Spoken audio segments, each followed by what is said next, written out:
According to China EV Post, Deepal, Chang'an Automobile's new energy vehicle brand, hit a major milestone.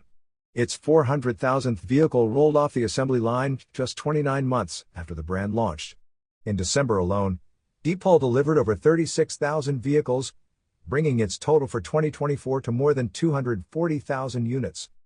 The company aims to sell 500,000 vehicles in 2025, with 400,000 in China and 100,000 overseas.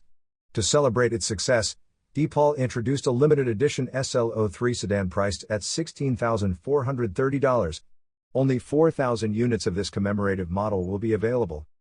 In November, Deepal delivered 36,026 vehicles, a 123% increase from last year and a 29% rise from October.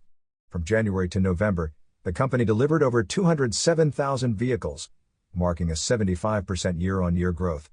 You are listening to Yuan News.